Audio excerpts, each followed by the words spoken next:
내년 나라 살림 예산이 342조 5천억 원으로 편성됐습니다.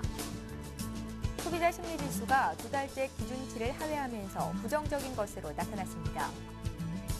북한은 오늘 오전 김정은 국방위원회 제1위원장이 참석한 가운데 최고인민회의를 열어 12년제 의무 교육 제도를 시행하기로 결정했습니다.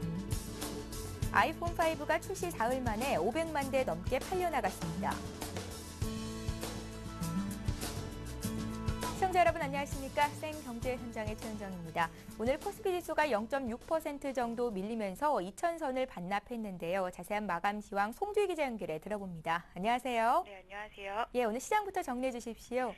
네, 오늘 코스피 지수는 어제보다 12.03포인트 내린 1991.41로 마감했습니다. 어제 독일의 9월 기업 신뢰지수가 2년 반 만에 최저 수준까지 떨어졌다는 소식과 크리스틴 리가르드 IMF 총재가 글로벌 경제 성장률 전망치를 하향 조정할 것이라고 밝힌 것이 투자 심리를 위축시켰습니다. 기관과 개인이 각각 672억 원, 309억 원의 매수 우위를 나타냈지만 외국인이 864억 원 내다 팔며 지수 하락을 주도했습니다. 업종별로는 전기가스업과 화학, 보험을 제외한 모든 업종이 하락했습니다. 특히 의료정밀이 3.65% 급락했고 기계와 비금속 광물, 의약품 등도 내리폭이 컸습니다. 시가총액 상위 종목 중에서는 LG전자가 3분기 실적에 대한 우려로 5.42%나 하락했고 NHN도 3.34% 내리며 쉬어가는 모습을 보였습니다. 이재현 CJ 회장의 지분 매각 소식에 CJ제일제당이 3% 떨어진 반면 사상 최대 분기 실적이 기대된다는 분석에 대상은 3.85% 오르는 강세를 보였습니다. 예, 파죽지세로 상승 랠리를 이어오던 코스닥 시장이 오늘 크게 내렸습니다. 대형주들이 약세를 보이는 가운데 중소형주의 랠리도 이제 끝나는 건 아닌지 전문가들의 전망은 어떻습니까? 네, 중소형주가 대형주 대비 상대적으로 큰 폭의 상승을 보여왔던 만큼 차익 실현에 따른 단기 조정은 불가피할 것으로 보고 있습니다. 오늘 코스닥 지수는 어제보다 9.32포인트 급락한 522.96으로 마감했습니다. 유가증권 시장에서 중형주와 소형주 지수 역시 각각 0.82%와 0.83% 떨어지면서 0.57% 떨어진 대형주 지수보다 큰 폭의 하락을 보였습니다. 그동안 중소형주 상승 랠리 를 주도해왔던 엔터주와 저가 화장품주, 카지노주의 낙폭이 컸습니다. 강남스타일 열풍으로 9월 들어 급등했던 YG 엔터테인먼트 주가가 6.94%나 빠졌고 인기 연예인 영입 효과로 3일 연속 상한가를 기록한 SMCNC도 3.91% 하락했습니다. 코스맥스와 한국콜마, 에이블CNC 등 최근 돌풍을 일으켰던 저가 화장품주와 중국 국경절 수혜주로 부각되며 강세를 보여온 파라다이스와 GKL 등 카지노주들도 하락을 면치 못했습니다. 전문가들은 그러나 이번 조정이 중소형장에 낀 거품을 없애는 건전한 조정 성격이 크기 때문에 성장 스토리가 유효한 우량 중소형주들의 투자 전망은 여전히 긍정적이라는 분석입니다. 다만 조정 이후 중소형주 종목 차별화가 진행될 수 있어 옥석 가리기가 필요할 것으로 보입니다. 기존에는 특정 테마 속에 속한 중소형주들이 분위기에 휩쓸려 동방 상승했었다면 조정 이후에는 중장기 스토리가 있는 우량 핵심 종목을 중심으로 강세가 이어질 것이라는 얘기입니다. 예, 경기 불황의 장기화로 산업별 구조 조정이 다각화로 진행이 되고 있습니다. 이런 가운데 국내 상장사들의 계열사 인수합병도 본물을 이루고 있는데요. 송 기자, 기업들의 구조 개편 움직임 어떻습니까? 네, 금융감독원에 따르면 올해 3분기 공시된 인수합병 공시는 유가증권 시장 14건, 코스닥 시장 13건입니다. 1분기와 2분기를 합친 올 상반기 유가증권 시장과 코스닥 시장에서 각각 11건, 13건의 관련 공시가 있었던 것을 고려할 때 그 수치가 상당히 늘어난 건데요. 특히 이 중 대다수는 계열사의 흡수 합병인 것으로 나타났습니다. STX 메탈이 어제 공시를 통해 계열사인 STX 중공업을 흡수 합병키로 한 것이 대표적입니다. 엔진 부품과 기자재 생산에 특화되어 있는 STX 메탈은 중대형 엔진 생산과 각종 플랜트 엔지니어링 역량을 보유한 STX 중공업을 합병해 시너지를 높인다는 계획입니다. 전문가들은 글로벌 경기 불황으로 기업들이 산업 환경 변화에 민감해지자 계열사 합병을 통해 생존 전략을 모색하는 것으로 분석하고 있습니다. 조직의 의사결정 신속함과 연계사업 간 시너지 향상을 꾀한다는 건데요. 다만 소위 잘 나가는 기업이 재무적 한계에 놓인 계열사를 지원하는 차원에서 합병이 이뤄질 경우 효율성이 떨어질 수밖에 없기 때문에 투자자들은 사안별로 합병 효과 등을 면밀히 따져볼 필요가 있다는 지적입니다. 예, 오늘 증시 관련 소식은 송주희 기자에게 들어봤습니다. 잘 들었습니다. 감사합니다.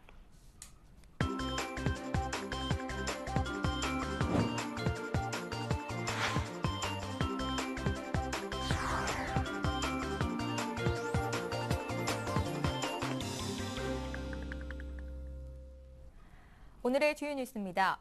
내년 나라 살림 예산이 342조 5천억 원으로 편성됐습니다. 정부는 오늘 국무회의에서 2013년도 예산안을 확정해 국회에 제출키로 했습니다. 정부는 민간 고용시장 위축과 청년, 베이비붐 세대의 어려움을 고려해 재정 10조 8천억 원을 들여 일자리 58만 9천 개를 만들 예정입니다. 내년 예산안의 분야별 재원 배분을 보면 보건복지, 노동 분야가 97조 1천억 원으로 올해보다 4.8% 늘었고 교육이 49조 1천억 원으로 7.9% 증가했습니다. 내년 총 지출은 올해보다 5.3% 늘어난 342조 5천억 원이며 총 수입은 8.6% 증가한 373조 1천억 원으로 편성됐습니다. 국민 1인당 국민세금은 평균 550만 원으로 올해보다 25만 원 증가할 것으로 전망됩니다. 관리 재정 수지는 GDP 대비 0.3%인 4조 8천억 원 적자가 예상되며 국가 채무는 올해 445조 2천억 원에서 내년 464조 8천억 원으로 늘어날 것으로 보입니다. 소비자 심리지수가 두 달째 기준치를 하회하면서 부정적인 것으로 나타났습니다. 한국은행이 내놓은 2012년 9월 소비자 동향지수에 따르면 CSI는 전월과 같은 99를 기록했습니다. CSI가 100을 넘으면 경제 상황을 바라보는 소비자 심리가 낙관적임을 뜻하고 100을 밑돌면 비관적으로 판단하는 상태입니다.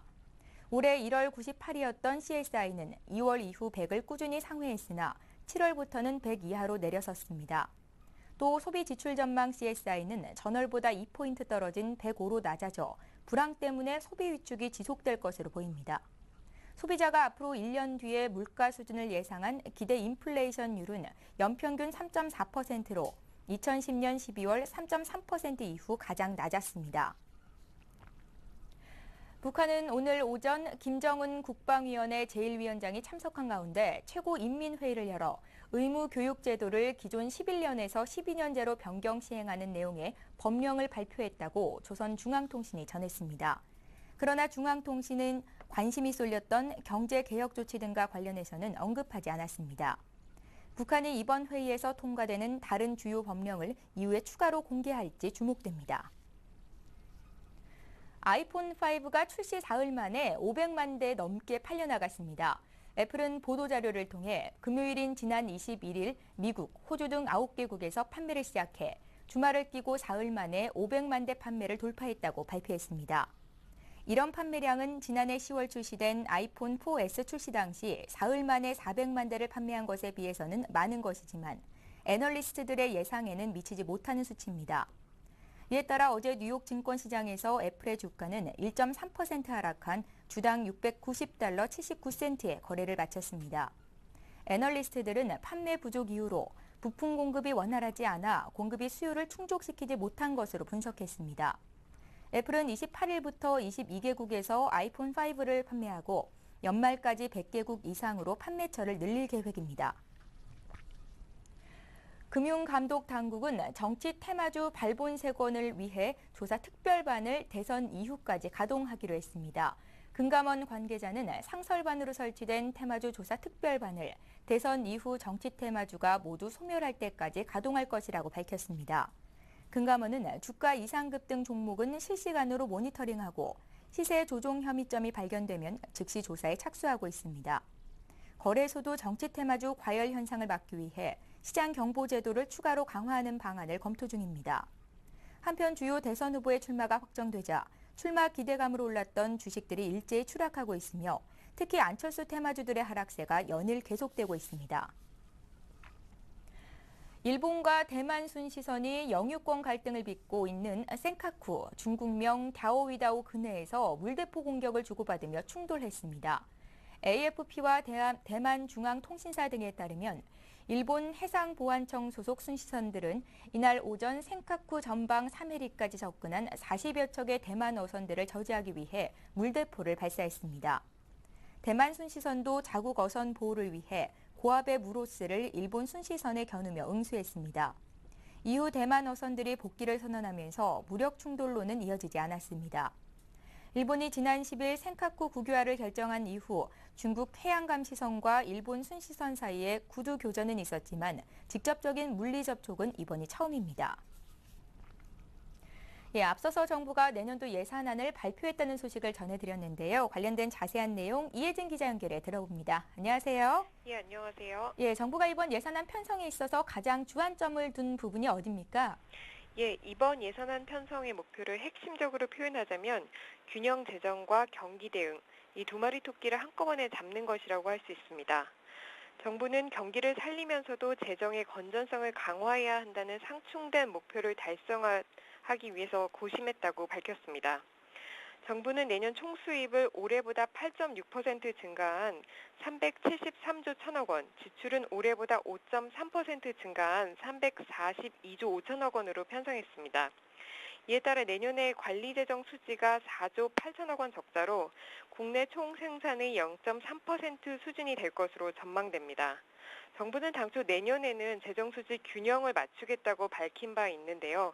아무래도 경기 하강에 대비하기 위해서 이런저런 분야에서 지출을 조금씩 늘리면서 내년에도 재정수지 적자를 피할 수 없을 전망입니다. 이에 따라 나라 살림이 흑자로 전환되는 시점은 당초 계획보다는 1년 늦어진 2014년으로 미뤄졌습니다. 복지 예산이 97조 원으로 늘어났지만 무상보육 대상이 당초보다 줄어들면서 논란이 커지고 있는데요. 자세한 내용 전해주시죠. 예, 내년도 예산안을 분야별로 보면요. 보건복지 노동 분야가 97조 원으로 4.8% 늘었는데요. 문제는 이 중에서도 정부의 오락가락한 무상보육 정책이 큰 쟁점이 되고 있습니다. 정부는 원래 0세에서 2세 자녀를 둔 전 계층에게 소득에 상관없이 보육비를 주고 있었는데요. 내년부터는 소득 상위 30%의 차등 지원하기로 예산안을 지금 짜둔 상태입니다. 소득과 실수요를 기준으로 양육 보조금과 보육료를 차등 지원한다는 것인데요. 이렇게 되자 원래 지원을 받고 있던 맞벌이 부부와 전업주부들로부터 불만이 터져나오고 있습니다. 특히 지난 총선에 여야 모두 영유아 전면 무상 보육을 약속한 터라 여야 대선 주자들까지 나서서 정부의 이 같은 방침을 비난하고 시정해야 한다, 이렇게 강력하게 주장하고 있습니다. 새누리당 박근혜 대선 후보는 오늘 정부의 방침을 듣고 정부가 영유아 전면 무상보육 정책을 폐기한 데 대해서 새누리당이 총선에서 약속한 대로 지켜져야 한다면서 정부 방침에 공개적으로 제동을 걸고 나섰습니다. 무소속 안철수 대선 후보 역시 정부 방침에 대해서 이래서 정치가 불신을 받고 국민들께서 정부를 믿을 수 없다는 거 말하는 거 아니냐며 정부를 비난했습니다. 이에 따라 국회 예산안 심사 시 무상보육 예산을 둘러싸고 정부와 국회의 갈등이 불가피할 전망입니다. 이번 예산안은 요즘 최대 화두인 일자리 창출에도 신경을 많이 썼다고요? 예, 그렇습니다.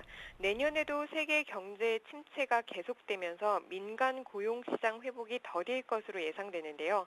정부는 내년 예산안을 짜면서 고용시장이 악화할 가능성에 대비했습니다. 예산으로 만들거나 보조하는 이른바 재정 일자리를 작년보다 크게 늘리고 고용 분야의 사회 안전망을 강화했습니다. 재정 일자리를 만들기 위해서 10조 8천억 원을 쏟아붓는데요. 이를 통해서 올해보다 2만 5천 개 많은 58만 9천 개의 일자리를 마련할 방침입니다.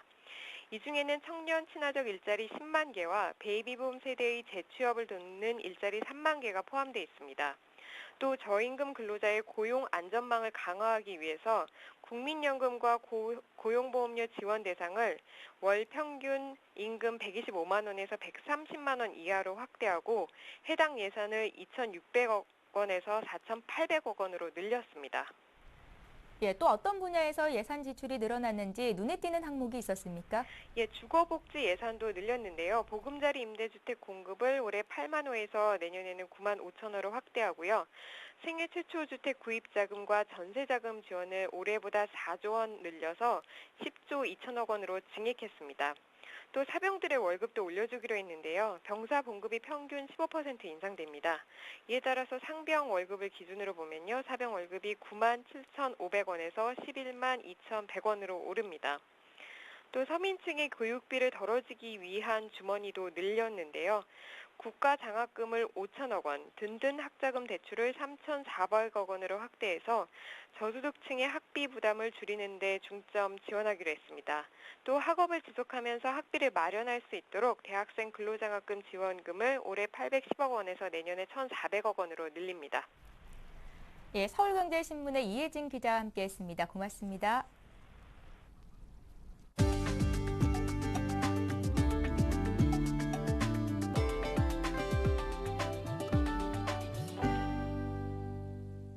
인터넷 신문 데일리안이 창간 8주년을 맞아 경제 민주화와 사회복지를 주제로 국제포럼을 오늘 여의도 63시티에서 개최했습니다. 이 자리에는 복지전략 전문가인 마틴 시립 카이저 영국 옥스퍼드대 교수를 비롯해 복지국가 비교 전문가인 피터 아브라함스 덴마크 코펜하겐대 교수와 신인식 중앙대 경영학과 교수, 안상원 서울대 사회복지학과 교수, 새누리당 안종범 의원 등이 참석했습니다.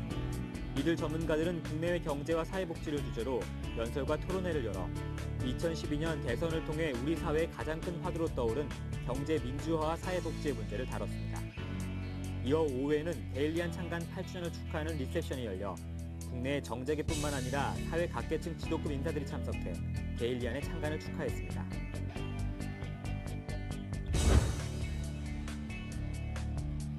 한라그룹은 내달 1일 그룹 창립 50주년을 앞두고 다양한 행사를 개최합니다.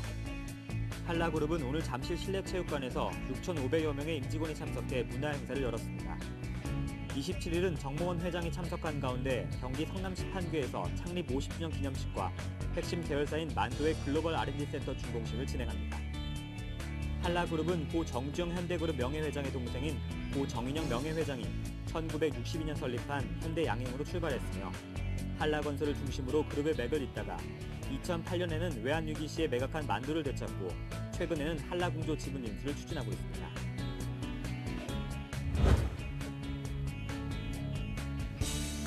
현대차는 덴마크 코펜하겐시 관용차로 투싼 IX 수소연료 전지차 15대를 공급한다고 밝혔습니다. 덴마크 코펜하겐시는 무탄소 수송 시대를 목표로 작년부터 관용차로 내연기관 차량을 구매하지 않고 있으며 2015년까지 관용차의 85%를 친환경차로 운행한다는 방침입니다. 앞서 현대차는 지난해 북유럽 2개국의 수소연료 전지차 시범 운행 사업자로 선정돼 역세를 현지에서 시범 운행 중입니다. 대한항공이 사우디아라비아에 15년 만에 직항편을 운행합니다. 대한항공은 오늘 11월 9일부터 사우디아라비아 리야드와 제다 노선의 정기 직항편을 주 3회씩 운항한다고 밝혔습니다. 대한항공 측은 이번 직항편 운항으로 건설과 에너지 관련 업계의 수요를 지속적으로 유치해 나갈 계획이라고 덧붙였습니다. 예, 오늘 생경제 현장은 여기까지입니다. 시청해주신 여러분 고맙습니다.